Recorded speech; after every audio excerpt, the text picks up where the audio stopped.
Hey, what's up, everyone? It's your host, Sylvie from the Secrets from the Saddle, All Things Cycling podcast. And geez, can you imagine? January is almost over and February is here. I have this sinking feeling that this year is absolutely going to fly by based on what's gone on already. Do you feel the same or what? So, this is pretty exciting leading into February, which is going to lead into our big celebration for our 200th episode, which is going to be on March 11th. I'm so excited. I cannot believe it. But here's the thing. We have decided, or I have decided to, there's no we here actually, I have decided to giveaways every week. So we're going to be giving away a prize to a lucky listener on Friday. And what I've done is I've actually partnered with some of my guests that have been on the podcast who have either physical products or sell other wholesale products on their store. And we've collaborated and we're going to be doing a little exchange just to get more of you guys actually looking at them and just giving out some really cool cycling gear. So I hope you're super excited about that because I am. So here's the thing. This is how you can win. First, you need to stop and go to Apple Podcast and write a review. So that's number one. Number two, while you're there, leave a 5-star rating and then follow the podcast on social media on Instagram. But here's the thing. When you go to write your review, please put down your Instagram handle, because I did challenges before where I was giving away prizes for reviews and some people put these names down that I could never find them anywhere. So if you want to be found for a giveaway, then please make sure you write your Instagram handle as part of your review. Thank you. So then I can find you. Now, that being said, I have 2 grand prizes that are going to happen on the 20th episode day. Now, the first one is going to be given out to one of the winners of our weekly draws. The next one, I'm going to go into everybody who's put in their reviews, and I want to thank you in advance, and I'm going to pull a winner from there. And so that's how it's going to work. So make sure you follow the podcast because I'm going to be talking about this a lot, and that's where I'm going to put all the posting for the winners. Next, remember, a review and rating. You have to have all 3 of those things done to be recognized for the draw. So with that, I hope you have an amazing day. And I just want to give you a little heads up. If you went in and got some of my free downloads before, I put a new cycling snacks PDF in there to try for some different things for your training and your riding. So with that, have an amazing day. You be amazing, and I'll see you in the podcast. Enjoy the next episode. Welcome to Secrets from the Saddle podcast. I'm Sylvie, your host, fellow cyclist, bike club founder, cycling coach, bike race junkie, just truly super passionate about cycling. My journey with cycling started 20 years ago when I opened a spin studio, started a women's race team, and founded a women's only cycling club called Cycle Fit Chicks. I'm super thrilled to reveal all aspects that make the world of cycling operate. I'm so excited to be able to bring you interesting people from around the world, pro cyclists, recreational cyclists, coaches, event organizers, bike shop owners, everything and everyone you need to know or ever wondered about when it comes to cycling. I know you'll enjoy this episode.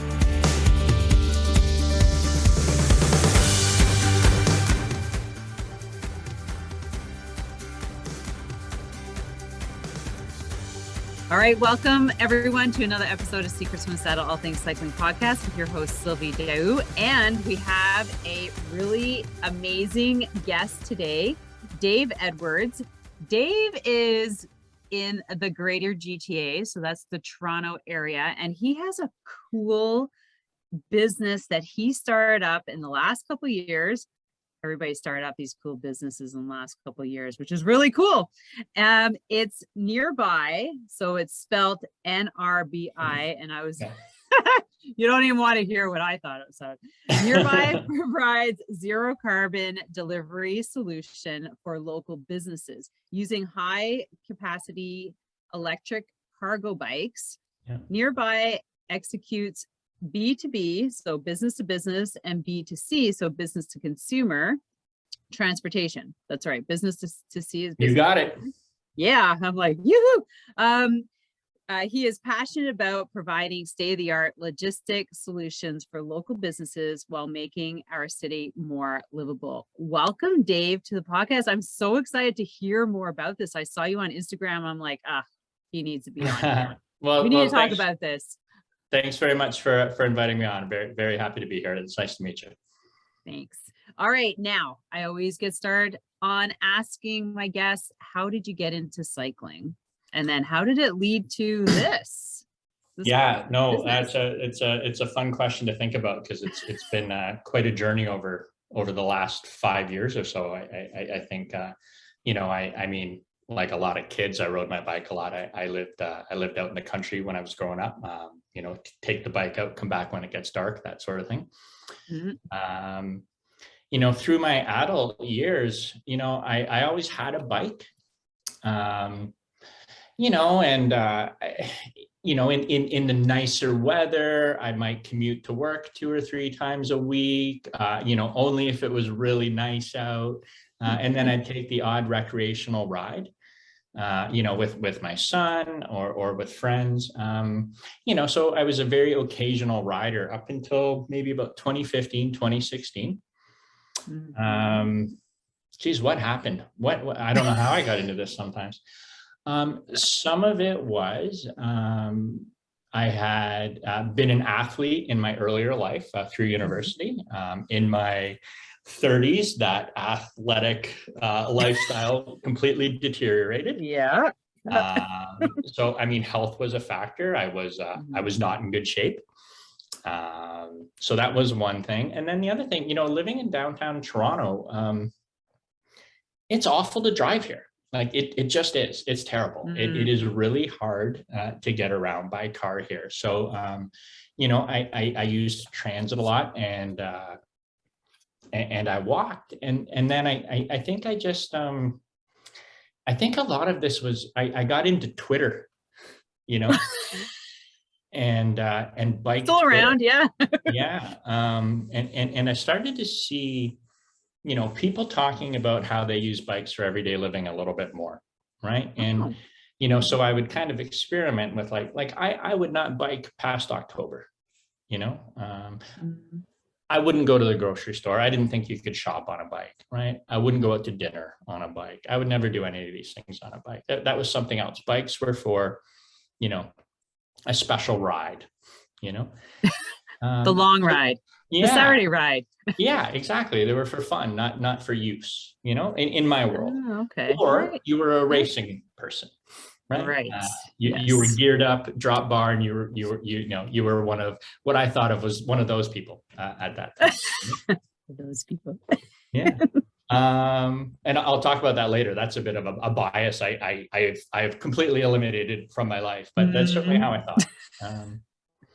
So I think I started to ride my bike more and more, and like a lot of big cities, there's a lot of, unfortunately, deaths and injuries on the roads here in Toronto.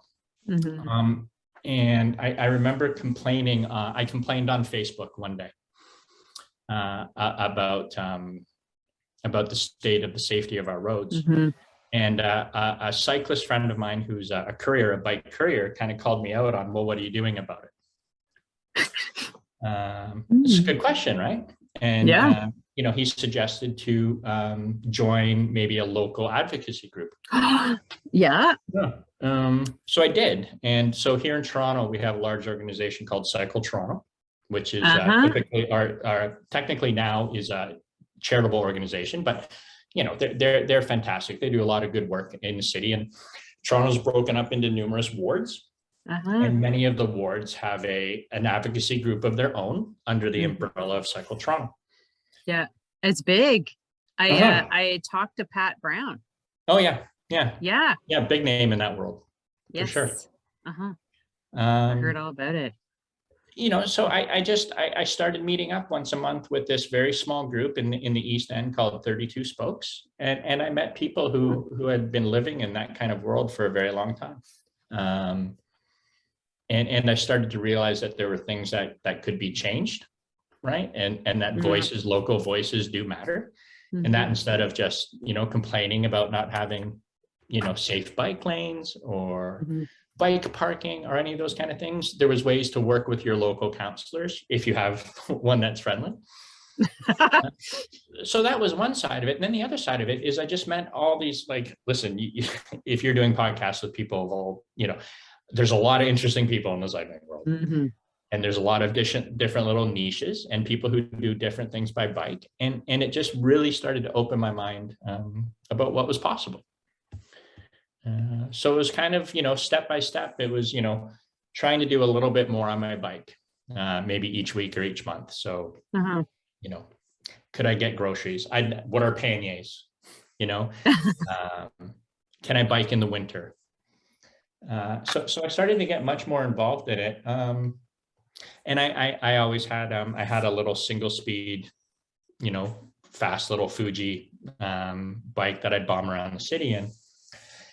And then in 2018, my girlfriend and I went to the Netherlands and we spent time in Amsterdam and Utrecht.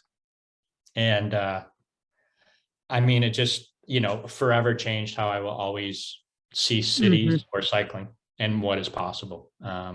It's like fish in water, right? Everybody is on a bike and nobody thinks about the fact that they're on a bike. It's just how you get everywhere. Yeah. Yeah. So yeah, from there, I mean, I saw cargo bikes everywhere. I saw people of all ages, kids. We were there. It must have been some sort of prom. There was, teenagers in like gowns and suits and tuxes riding around on their bikes, high heels, it was just like, but, and I remember saying to some of the, like at the hostel, like the person, or not the hostel, the hotel we were staying at, why are you here? And I'm like, well, I want to see cyclists. And they think you're crazy because it's just what they do. Right. Right. And then, I don't know. Like, I don't want to stop me if I get off on a tangent, but to be honest, a big thing with me was looking at the types of bike that people over there were riding. Right. It's upright, completely straight up, fenders, racks, lights, chain guards, skirt guards, very utilitarian, giant baskets on the front. All the bikes look the same. They're everywhere. There's no status associated with them. There's just a bike. Right. But riding around the city that way, head on a swivel at a bit of a slower pace, being able to interact with your surroundings, it just completely changed the way that I look at cycling, So coming back to Toronto from a place like that, it can be a little bit depressing. You're like, oh my God. Yeah, I mean, it's very contentious on our streets here, right? It's a battle, unfortunately, a lot of the time when you leave the house. But I really tried to see if I could fit that type of, cycling into my lifestyle here. So I bought a more upright bike, asked my girlfriend, and we started to do more carrying things, more date nights by bike, getting really dressed up and going out on our bike. And then, I ran across I don't know if you know this name, Michael Koval Anderson. He's a Canadian-born Danish urban consultant. He's a graphic designer. He's got a TV show on TVO. He had a blog called Cycle Chic. Cycle Chic. Cycle Chic. Yeah. So this was he's also a photographer. And so this is back in 2010, he had started this blog that then became a coffee table book. And it was just really taking photos of people in regular everyday clothing, cycling around Copenhagen. And, for North America, that's something you don't really see all that often. Right. And then, so I reached out to him and I got kind of permission to do the same thing here in Toronto. So I run it's my little hobby fun thing, but I run a little Instagram account called Toronto Cycle Chic. Oh, We don't look like enjoy it. Copenhagen here. I mean our streets, right? But it's more just it's street photography, just kind of showing everyday people on everyday bikes going about the city. You know, maybe change the perception a little bit of what somebody might think a cyclist looks like. Right? Because a cyclist doesn't look like anything. A cyclist is just somebody on a bike. Could be anybody. Right. Yeah. Yeah. So I really got into this kind of like urban, you know, utility transportation cycling. And I got really involved in, you know, I do a lot of little street videos on Twitter and Instagram, just, you know, showing people on bikes around the city. And, you know, bike Twitter it can be strange, but there's just so many fascinating things going on in the world around cycling and how cycling can change cities. And it's all on Twitter? Yeah. So, you know, following people like, you know, Modacity, who are, I don't know if you know them, Chris and Melissa Bruntlett, they're from Vancouver. They moved to Holland themselves, wrote a book on, you know, how did the Dutch get to that point, right? It didn't just happen, you know, it hasn't always been like that. So what happened? How did they get there? So sort of showing other parts of the world what a city can look like if you put the money into infrastructure around promoting cycling. So, you know, and then all over Twitter, it's like, what can I carry on my bike? Where did I go on my bike? Look at, you know, what gear am I using for getting around the city? And I, you know, I got really into that. And it's also a great way to advocate for cycling as well, to interact with with counselors and that sort of thing. It's interesting. Yeah, it's you know, probably something I spend far too much time on. I think we all have our platform or multiple platforms that we spend too much time on, but yeah, it takes up a lot of my time. But through there, I've met so many amazing people, and you know, I would say I don't even know how this happened. I guess so. I worked for a large financial institution, I'll say, for 20 years. I worked in banking. Basically, I in my early 20s, I had my son and I needed a job, and I ended up working in a bank. Right. Not the end of the world, but it was certainly not what I ever wanted to do. But it was fine. But then, you know, 20 years later, I'm still working in a bank, thinking about biking all day. I think that's what a lot of us do. We have the job that supports the passion. Yeah. You know, very few of us have been able to combine the two to bring true financial, I don't know, freedom, but support. So it's hard. Yeah. So, a friend of mine has a great, I don't think this is his own saying, I'm sure it's been said elsewhere, but he describes work as something he does in between bike rides. Yeah. That's good. Exactly. It's a great way to think about it. And so I think, you know, when everything moved to work from home, I lost my commute to work by bike. Yeah. I lost my interaction with people, like everyone. I mean, I'm no different than everyone else, right? And very grateful and privileged to be able to work from home.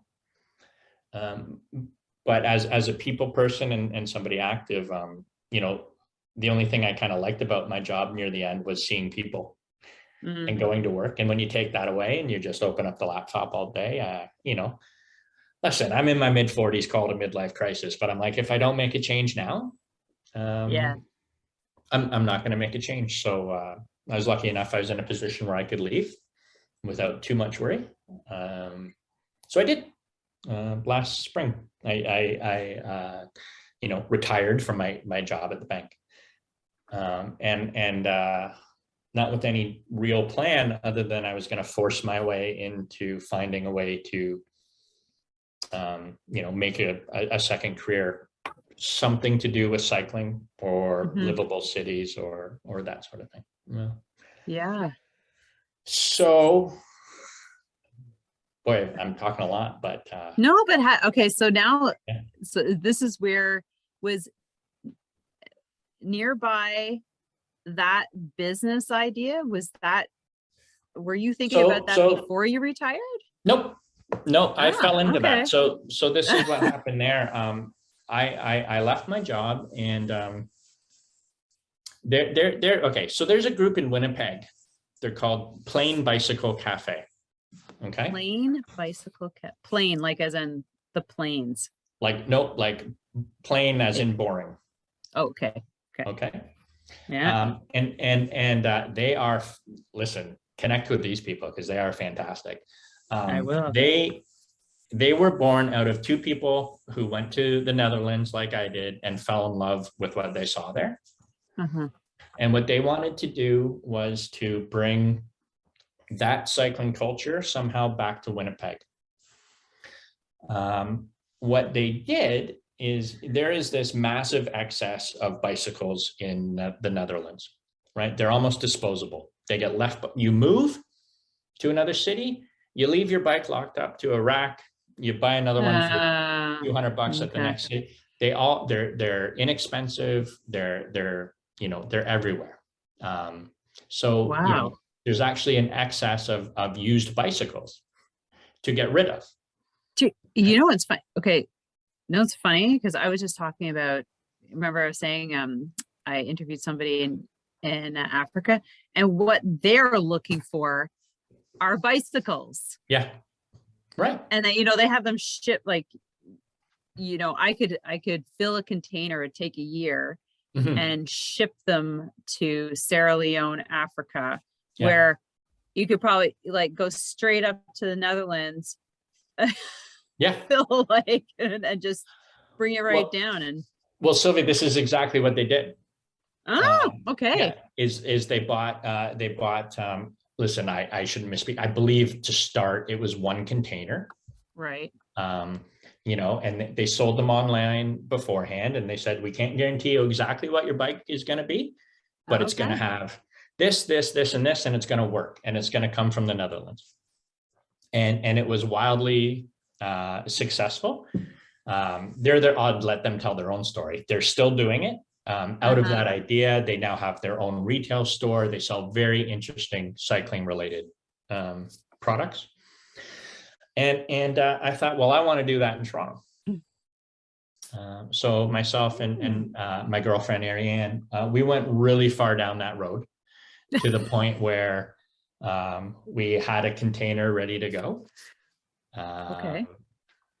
And we were looking for some space here when I came across the fact that another guy in Toronto was actually about 6 months ahead of us and was just getting his container in. Fantastic guy. His shop is called Go Dutch. It's here in Toronto, and he does this. His name is Boss De Beer. And I reached out to him and I met him, saw what he was doing. He's from the Netherlands. He's a mechanic, a bike mechanic. He's done a fantastic job. Wow. And I figured maybe Toronto, that's probably enough used Dutch bike shops for Toronto. So I had to find a new idea. Okay. So while I was looking around, to be honest, I stumbled upon a job opening from nearby. Okay, so I didn't start the company on my own. Okay. So while I was looking for other work, I'm like, oh my God, there's a local company in my neighborhood that's just started doing electric cargo bike delivery, which I am fascinated by. So I reached out to them and I called it my Walmart greeter job, right? I worked for them like once or twice a week for a few months over the summer. I hopped on these giant, cargo bikes. If you've seen them, like they hold over 200 pounds of cargo. The one I was riding is a cargo trike, so two wheels on the front, one on the back. It's got a 800-liter box on the front. It's pedal assist, and I was like, I'm going to do this while I figure out what I want to do. And I thought maybe I'd see what it was like to work with these guys, and turned out they're absolutely fantastic. So, after a few months of riding with them, it became apparent that maybe, I could do more than that. So I became part owner along with them. So their name, so Ivan Waissbluth and Nick Gaganarias, they started the company. Ivan's a local retailer here in the neighborhood. He owns and manages a number of butcher shops. And Nick is he's quite senior in the logistics world for a national company. So this is a passion project of theirs. But really, Ivan, managing 4 stores, was looking for a way to save money on delivery. And being a bike person himself, he has a cargo bike for moving his kids and his family around. He started to look into what could be done with cargo bikes for logistics. So the company only started in April of this year. No way. Yeah. So it's only been in the last month or 2 that we've really become a little bit more public. So I would call a soft launch is what we've been doing. We had 2 or 3 very good customers of different types that we were experimenting with over the last, 7 or 8 months to prove we know it can be done, but to prove we could do it. And it's gone really well. So, at the end of summer, my title is COO, but we all work together. Right. I don't ride the bikes anymore unless there's kind of an emergency or I'm looking to have some fun. We've got a small staff now. But it's listen, it is a challenge for sure. We're going through our first winter. But we're up to we've got 4 or 5 employees. We've got 5 employees. Most days we have 3 cargo bikes out on the road. We're taking in new business all the time right now. And it's fantastic. We have really big plans, at the end of the day, look, it looks great. It's green, it's zero emission, it's local, it's all these things. But at the end of the day, it also has to be profitable. Right. Right. And it has to make sense for businesses to use it. Right. And so far it is. Right. So we're proving to people that not only can they use a green delivery service, but that they can save themselves money by doing so. So let's talk about the delivery and what you deliver and what kind of companies would use this. So, the best way to think about it is it's a van replacement, right? It's anything that you would deliver by van, we'll deliver in our bikes, right? So we do deliveries for a butcher shop, right? Right. So we move their product from their main production center out into their various retail stores. Okay. So we do use freezer packing and temperature control inside of our bikes. Okay. So we can keep things cold. We've delivered gelato between different retail stores in the middle of August. That was a bit of a panic ride, but no problem at all. That's what you put on autopilot. Yeah. We do home, like today. Okay, well, what's an example? Today, we have riders doing home deliveries for a coffee roastery, Java Roasters here in Toronto. We are delivering today for the first time a fantastic new non-alcoholic beer producer called Harmon's. So we're delivering, I think we're 21 2-4s around the city today for them. Well, that's awesome. So we do a local farmers market. We do their home deliveries once a week. So boxes of fruit and vegetables. If you can put it in our container, we'll deliver it. So do you work in a certain range, like demographic? You can't go like straight across the city. You must have sort of like a boundary that you work in. We do. We do. We definitely have a boundary. Like really, as much as I love bikes, right? At a certain distance, it still makes sense to use a van, right? Yes. Yeah. But we focus on, hyper local delivery. So we do have a boundary. We do go across the core all the time. Right. right? If we stay under 10K on a delivery, we can almost all the time beat a van across the city. If we stay within 5 kilometers, which, if you put it into a circle, is quite a lot. That's pretty, area, it is, yeah, it's a big area. we'll always beat a van, right? We don't have to worry about congestion, traffic, parking, right? There's all sorts of studies that I hope I don't get this wildly wrong, but I believe delivery van drivers spend 30% of their day on foot because they have to park and then walk the product. And unless you can park right in front of the door, you got to walk, right? Right. We just pull up in front of where we're delivering, hop off the bike, hand it to where we got to go, and get going again. So, all over the Instagram, I've got little videos of, using some of our newer bike lanes here in Toronto while you see, a couple hundred cars lined up, and I'm just zipping by on the side. I know. I love that. Yeah. I used to live in the city and bike all the time. That's one of the things that I miss about moving to the country, but yeah, it's one of the few things. Yeah. So, I mean, listen, Toronto's got a long way to go, but there is some good infrastructure that's, they've been ramping up over the last couple of years, especially since COVID. I think we put in, I'm going to miss it, 35 to 40 new lanes or kilometers of lanes over the last year. Yeah, that's They've great. committed to 100, I think 100 more over the next 3 years. Wow. This works, right? It makes sense for the city. There's so many more people. I can't remember some of the projections. I think this is like the GTA population, somewhere around 8 million by 2030. There's no room for more roads. Right. Yeah. So how are you going to move some of those cars off the street, right? You got to provide people with alternatives to using vehicles, right? So, there's obviously a big move towards electric cars, electric vans, that sort of thing. Doesn't stop the congestion. It doesn't stop the road, road violence, death, injuries that occur from motorists. The wear and tear. Yeah. So, can we provide businesses with an alternative solution to using vehicles in a way that also makes sense from a business perspective?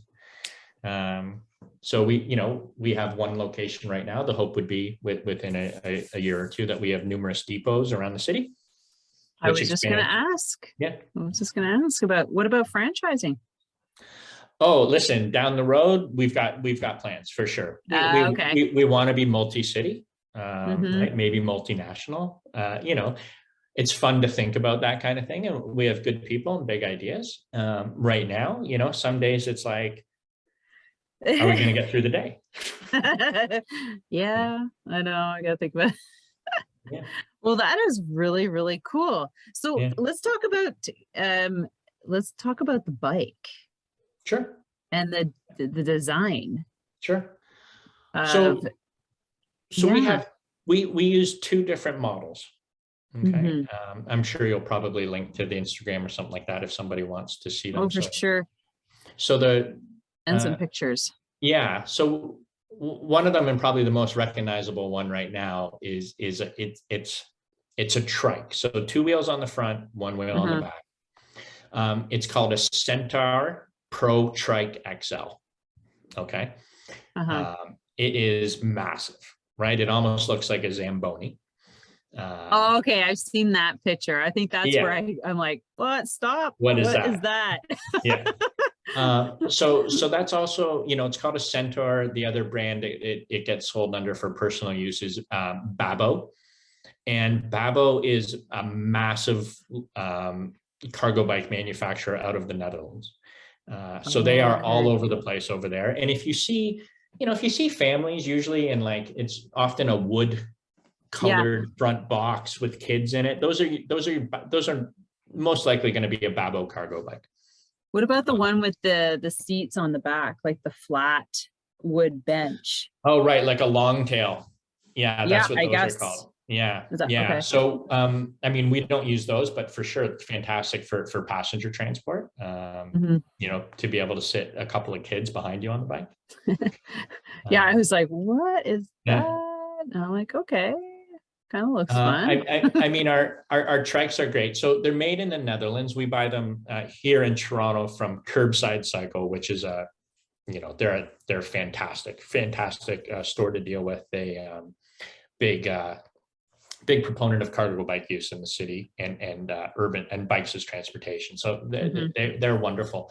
The trikes, geez, I mean, they have a 200 kilogram total capacity for carrying. So that's 425, 450 pounds that we can carry on that bike, right? So it's a lot of weight that we're moving around. Yeah. Yeah. And how fast can you go on? So in Ontario, oh yes, well, yeah, you have to worry about the 20 kilometers. Yeah. Yeah. So I think but I think the law is, so we don't go this fast anyways, but electric. So these are pedal assist, right? So they do have a motor. You have to pedal. It's not they don't just go. So it amplifies your pedaling. Right. Right. So they're battery powered pedal assist bikes. So the pedal assist is regulated to cut out, I think, at 32 kilometers an hour in Ontario. We don't travel that fast when we have 200 pounds in the bike anyways, right? Right. But I would say, you know, when we're cruising between destinations, we're going at about 18 to 20 kilometers an hour. Okay. Right. So we're not crawling, right? Yeah. With that bike with 3 wheels with 200 pounds and the state of the roads here in Toronto, I mean, you feel it, right? You feel potholes and bumps and bad asphalt. And we also have to be cautious of, you know, what's the product inside the bike, right? So we got to keep it safe. And then also, listen, number one, rider safety. Right? We got to take care of our people, make sure that they're riding the bike cautiously. Yeah. Cautiously for them and for the people around them as well, right? So pedestrians who wander out into the street, people who are crossing in bike lanes, that sort of thing. Very careful. Right. So we don't fly through the city on those bikes. But they, you know, they'll get moving. Absolutely. Oh, I bet. But what about stopping? I imagine it's just like a car. You need a fair amount. Yeah, I mean, you know what? Stopping space. 2 wheels on the front, hydraulic disc brakes on each wheel. No issue stopping at all. Yeah, no, fantastic. And, you know, in the winter right now, we've got studded tires on the front. Cool. Yeah. So do you have a lot of snow? Oh, did you guys get snow? No, you know what? I'll probably have to knock wood here. Like we've winterized all our bikes really well. We've had very little need to so far this year. Yeah. So well, you always want to be careful, like be prepared because you just never know these days.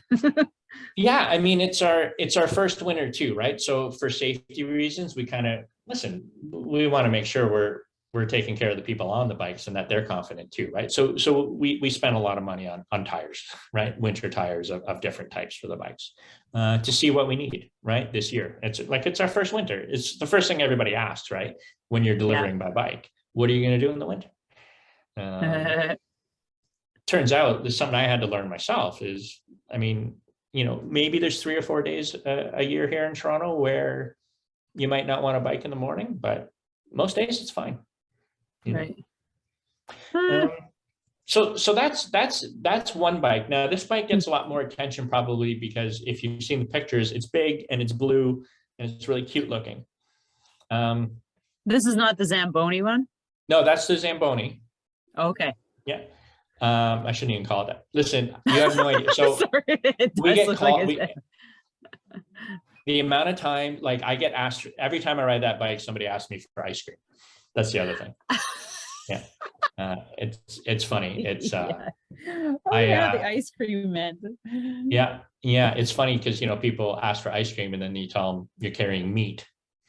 Or you're like, coffee. Maybe I need to do something like that in the summer, just as a side thing. Yeah.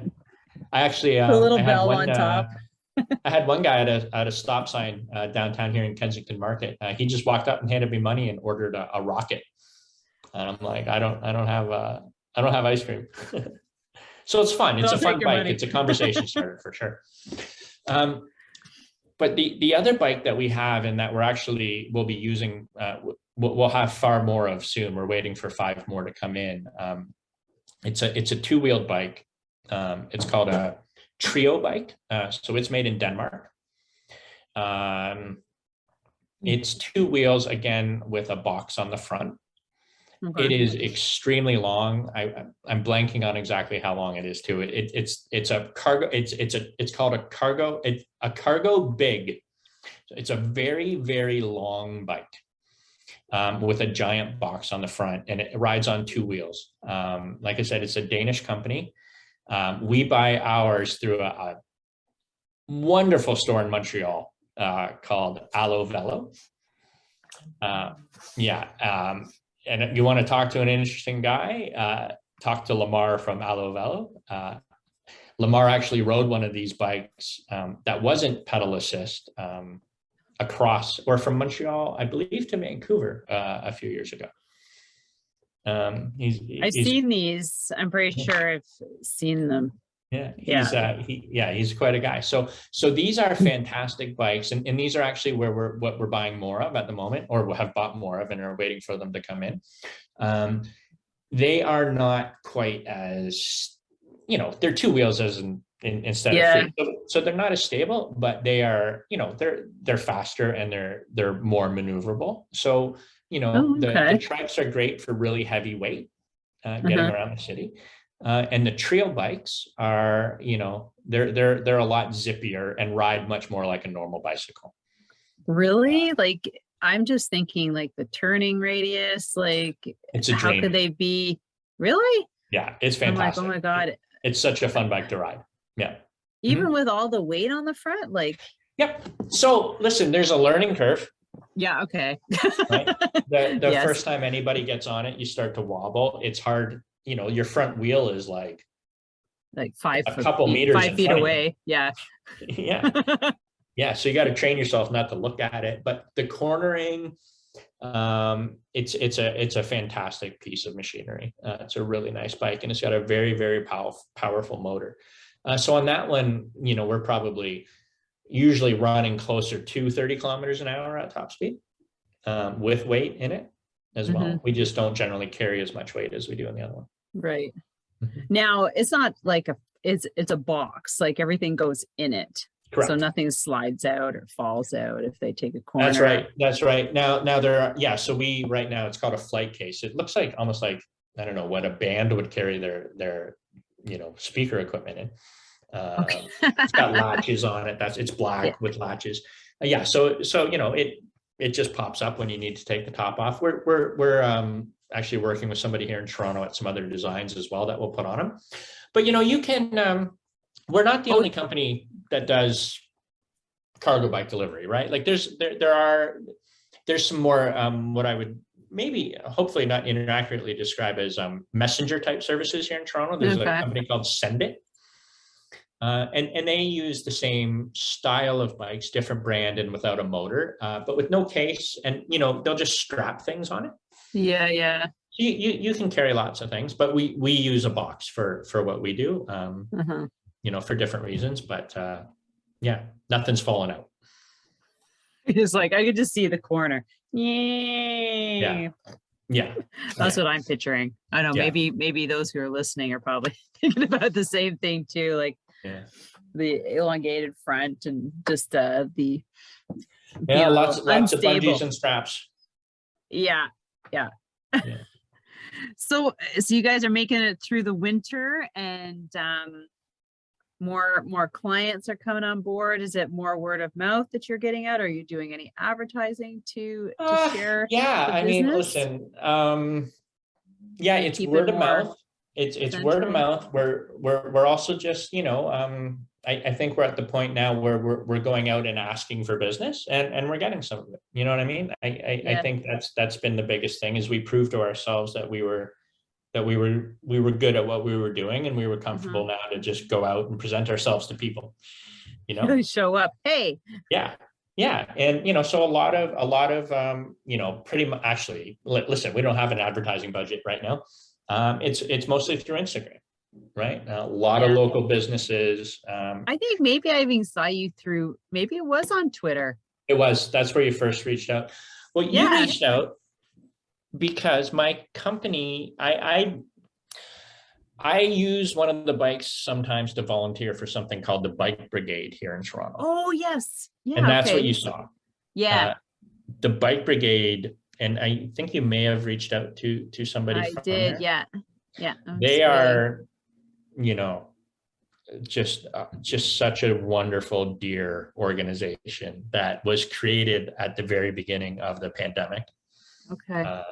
by Dave Shellnut, who's he's the biking lawyer. That's what he's called here in Toronto. He's another lawyer. Okay. Yeah. Yeah. And I seen him. Yeah. Yeah. So he saw a need once everything went into lockdown for, well, what about people who can't get out to get groceries, to get essentials, people who have to isolate, people who don't have a network of friends or family to help them. So this, it started, I don't even listen, like with just a handful of people running, hot meals, I think, or something like that in its early stages, to now, like, the numbers, I think there's over 500 volunteer cyclists that are part of the Bike Brigade. Oh my God, that's super cool. They move like, I think it's hundreds of deliveries per week of all different items all over the city. All just volunteers, right? Who show up, they do a food share delivery, like these food boxes on Saturdays, where you'll see 100 different riders show up over a couple hours, and every conceivable type of bike, rack, bags, and they just strap these boxes anywhere they can. You see people carrying 12 of them on an old bike, child trailers filled with boxes, and they just disperse all over the city, delivering to people who maybe can't get out and pick up the food themselves. Oh my God, So that's fascinating. They're wonderful. That, to be honest, being involved in that really connected. It's been a lifesaver for me socially since the beginning of the pandemic. One of the few places last year where you could go and be outside, even if it was just to pick up a food box and see other people. Yeah, I know. And feel like you're maybe doing something important. You know what I mean? Yeah. So our company nearby is really happy to be able to lend our services to them from time to time, to make volunteer deliveries for them. Oh, that's fascinating. That's great. Wow. So, I mean, this is just really, really cool that you're doing this, and then that you found yourself a really fun and passionate niche that you can really dive into and see a lot, like a big future for it. Yeah, I hope so. And you know what? Like, it's some days you feel like, oh, we're gonna do a lot of good for the city, and we're gonna be very successful. And then, you know what? Don't worry, we all have those days.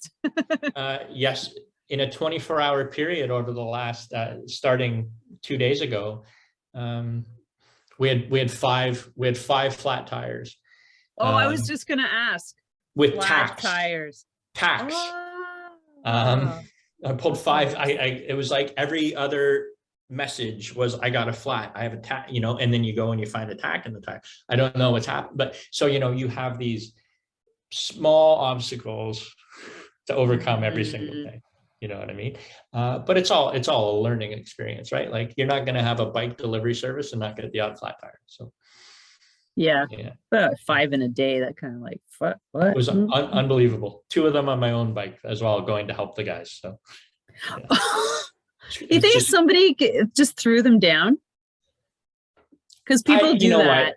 I've heard of people doing that, like so have I, and staples and things like that on the road. That is certainly things that people do. And I'll put on my advocacy hat for a second and just say, never underestimate how much some people hate cyclists, right? But maybe somebody was moving and they took a box of old office supplies out of their trunk and some tacks spilled out on the side of the road. That's reasonable too, right? Like, I don't know. I don't know. At the end of the day, I got really good The at job is changing tires. done, and yeah, we need extra patch kits and extra Yeah. patch kits. Keep the Yeah. tubes. Keep the tubes. We're gonna have it. We're going into a shortage of tubes. Oh, I I've know. I heard. know. It's incredible that like some bike shops here Yeah. were down to no tubes over this summer. I know. I went to get one for myself, and they're like, "Yeah, I don't have for your wheel." I was like, "What?" What? I'm like, "Yeah, it's because I needed a long valve." But Right. still, I'm Now, like, now "That's okay." you're a road cyclist, right? Yeah, I Yeah. started as a mountain biker, Okay. and then I started training on the road for mountain bike, and then I just transitioned, Right. and now I'm getting into gravel.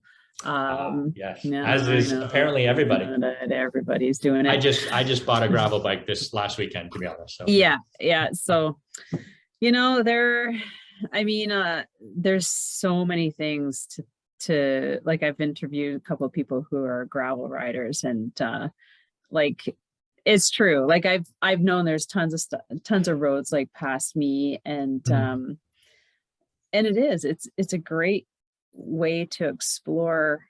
it's And you've beautiful. got like quad trails and like all these dirt roads and things like Yeah. that. And yeah, so that's a fascinating part. You That's know, a new fascinating part of cycling.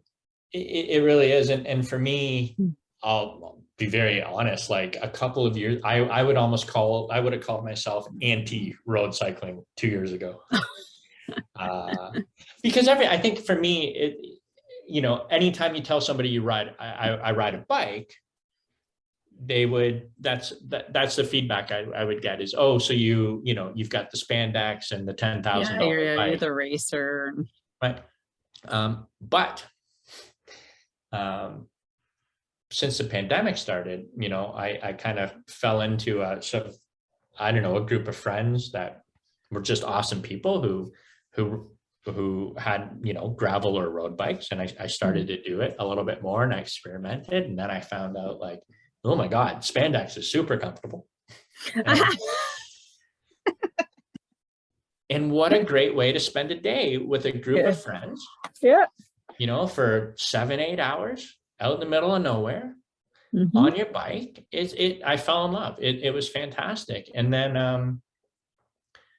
like I did a couple of 200-kilometer rides this summer. Like, I was doing things that I never would have thought I would have done. And then, unfortunately, I got hit on the road, on my road bike this summer. I got hit really bad by an SUV driver. Luckily, it wasn't terrible injury. It was a terrible experience, but I'm very fortunate. But the gravel is very appealing for being away from more traffic, right? Yeah. So the only thing that and one of my friends, she made mention, is that you don't want to necessarily gravel ride alone, right? Because of how far into the country you can get. What if and Sure. I was just like, whatever. And then I went out by myself. I'm like, yeah, I kind of feel the same. I can see how you get pretty lonely out there if something goes wrong. Well, yeah, you just go back into the back country, Mm-hmm. And on the road, I ride everywhere. But when you're on these back roads and you're just like female, and there's a little sense of like fear that comes over you. So I was completely agreeing with her. I'm like, I feel that. Good to ride with somebody else with you. Absolutely. Yeah. So, wow, this is amazing, Dave. I am so nearby, everybody who's in the Toronto area, if you're looking for a new way of delivering goods, and with and even if you're just looking to have goods delivered, tell your that's right. Or if you're looking, maybe they'll be hiring if you want to get out on that. Oh, we will be. We're going to need a bunch more people come the spring when our more of our bikes come in. Yeah. So nothing better than being able to ride a bike in the summer as a job. Yeah. I would imagine. Oh, and you know what, Sylvie, I know we're wrapping up here. I will just mention on that front. I mean, one thing that we try to differentiate ourselves with is we're not gig workers. Our guys, our riders. Sorry, not all guys, but our riders. You know, we pay an hourly we pay an hourly wage over $20 an hour. Because that's good. Yeah, because we you know. I'm not going to badmouth other ways that people earn money on their bike, right? But we want people to feel like they're working in a solid job where they're going to get paid a fair wage here in Toronto. You know, that they have EI and WSIB and all that kind of thing. So you know, so that's a big part of our model as well. So I just wanted to mention that. Yeah. Well, I'm glad you did, because that's really important, because there's nothing worse than losing people you know, just these days you do, I mean, paying well is important, keeping your employees for sure. Yeah. Well, all right, everybody, we're gonna wrap this up. Is there anything else you want to share before we no, where can we find you? I feel like I've talked myself out, other than you know, if you're looking to bike a little bit more, it doesn't have to happen all at once. That's what I usually tell people. Right? Try something you haven't done before. Yeah, where can we find you? Where can everybody find you?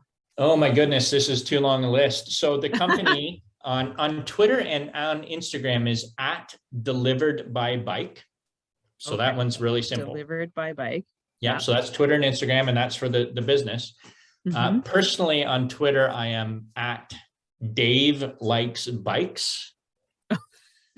Everything's going to be in the show notes. So yeah, if you forget, all you have to do is go there and follow away.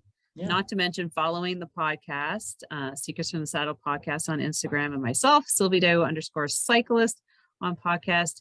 Thank you to our listeners, and thank you for taking in this interview, and thank you to Dave for making the time to chat with us and share something really cool that's happening in the Toronto area. There seems to be lots of cool things happening in the Toronto area. Yep.